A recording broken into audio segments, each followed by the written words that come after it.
Sir.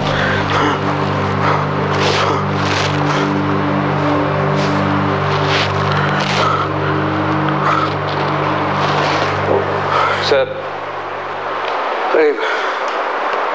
Okay lang kayo, sir? Oo. Night-leave lang ako.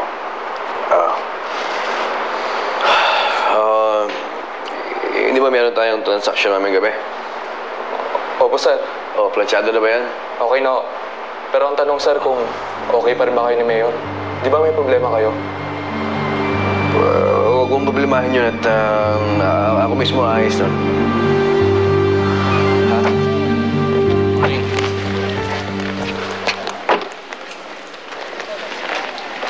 Dito ko na muna, ha? Hintay mo lang ako. Meron lang akong meeting tapos magla-lunch tayo. Huwag mo na akong intindihan. Kailangan ko rin naman kasi Henry bumalik ng Maynila sa kapatid ko. Okay lang. Kailan ka babalik? Babalik din ako agad. Huwag kang magtatagal, ha? Sige. Sige.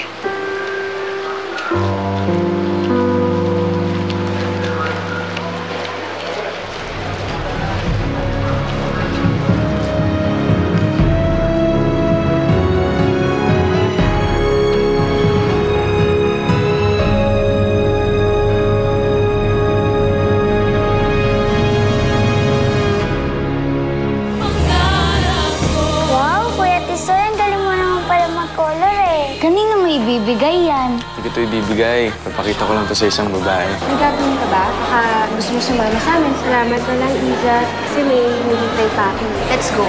Baka may virus pa yan at mahawa pa tayo. Sa buhay kong ito. May tumimbre sa bagsakan natin, sir, eh. Sinong titimbre?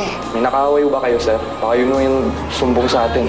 Parehas naman silang notorious ng daddy ni. Yung ama, dinampot ng pulis. Kriminal. Yung anak naman, tinalo ng lalaki. Malandi. Hindi porket nagmamahal ang isang tao, malandi na siya. It's Prince Tisoy rescuing her damsel in distress.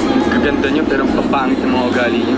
Kailan ka pa naging smuggler? Tsaka lang natin pag-usapan to. Okay, meron akong kailangan puntahan. Sasama ko. Baka kung ano-ano na namang kagaguhan yan papasukan mo. Sino ba kasi ang taong nag-suplong sa kanya? Magandang tanong yan, Mayor. At buti andito si Ellen para sumagot nito. Ang ibigin